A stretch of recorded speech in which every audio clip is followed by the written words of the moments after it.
Hey guys, it's me Simo Orahara, and in this video we're going to talk about one of Kubo's answers that could be considered important because they reveal the nature of the work of some divisions, and among them is the 5th division and its relationship with Kido, as well as whether Hiraku is good at Kido or not.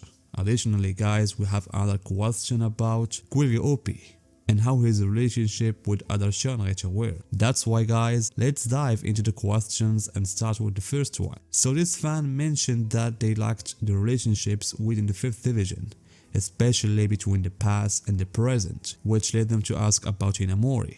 And they pointed out that Hinamori is good at using Kido. And the same thing we say about Aizen, also had great skill in using Kido level of 90 and so on, even when he was just a vice captain. So could it be said that the 5th division was founded as a Kido specialization? And related to this, Hiraku isn't widely known for using Kido. However, he was able to sense Aizen's hidden presence, which suggests that he has significant spiritual sensitivity. Is he skilled in Kido, or is it a weakness of his, making him rely on Hinamori for healing because he isn't proficient? So this was the fan's question, and here is Kubo's answer. He explained that the 5th division doesn't have a specific specialization. However, they have a special room called the Spiritual Energy Recovery Room or something like that, designed for restoring a form of mental energy used in Kido. And this supports talented individuals in this field, making it easier for them to integrate into the division. As for Hiraku, Kubo said that Hiraku is skilled in Kido, but not in the healing art, as it requires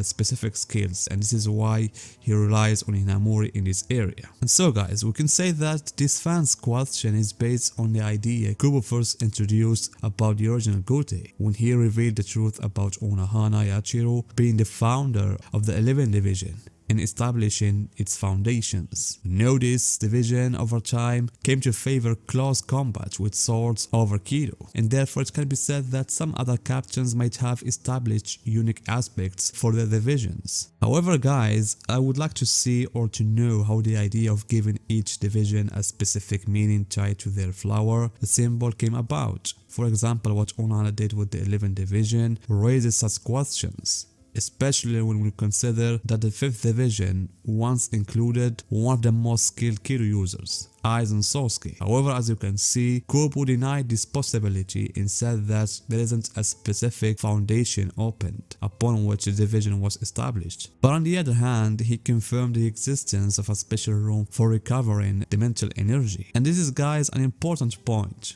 because for a long time I've believed that Kido relies more heavily on the user's mental energy, because in addition to their spiritual energy, a person must have strong mental power to learn many spells and focus on each one and unleash their spiritual energy in the form of offensive Hado or Baiden Bakudo techniques. Thus, this unit guys, which was established, must have a role in merging talents that contribute more to this type of combat. However, in the end, I believe there could be other divisions with unique foundations for which they were established. For example guys, as I mentioned, regarding Division 11, the same thing can be said about Division 4, whose task is healing, even though it's not clearly who initially laid down these healing principles, whether it was Kirinji, Unohana, or the one who founded the 4th division. But the core idea remains that some elements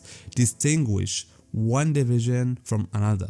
And just take one example to illustrate the differences among the captains of the Gote 13 and the nature of each division. Look at how each one of them see the battle.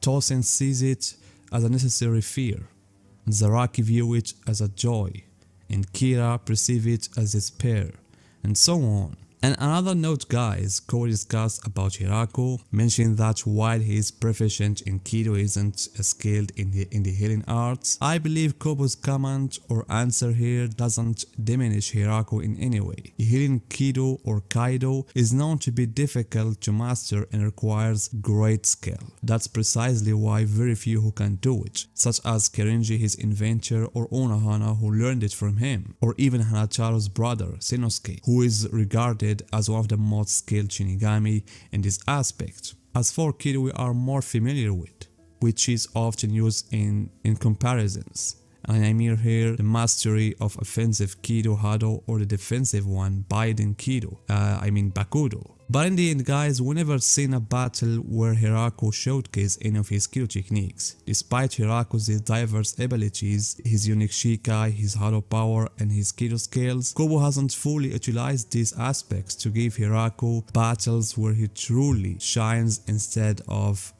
his fights ending in defeat. So this is what's concerned Division 5 in Hiraku's proficiency in Kido. Regarding the other question guys, it was about Quilge Opie. And honestly, what intrigued me is that there are fans who admire this character, and I am one of them, because despite Quilge Opie's limited appearance at the beginning of the arc, he left a significant impact on the fans for several reasons. First of all, his appearance perfectly embodied the ideology of the Van der Reich and the pride of the Quincy's. And secondly guys, his personality reflects that of a seasoned Quincy with much to offer.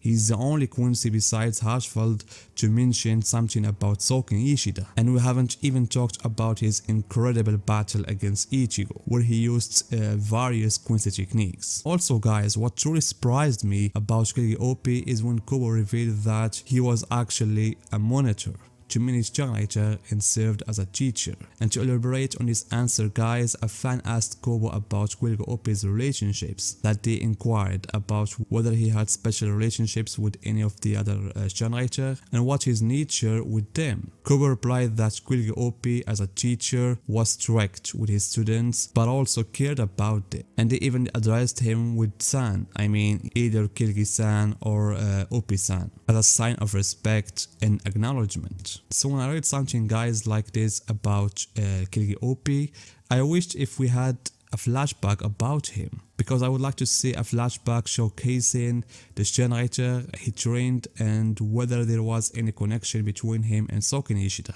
If there was, it would be undoubtedly something amazing, because of course it will highlight both the depth of Soken Ishida and also the depth of Quilge Opie. In the end guys, what do you think about Kubo's answer? Do you agree with him about Hiraku? As I said and I told you, I wished we had the flashback of the original Goto 13 so we can see the foundations of each division and why it was named like that and so on. As for Quilge Opie, as I said to you guys, I really wished if we had a flashback of him, because seeing him and seeing his past will definitely give us a lot of information about the generator. So guys, see you in my next video.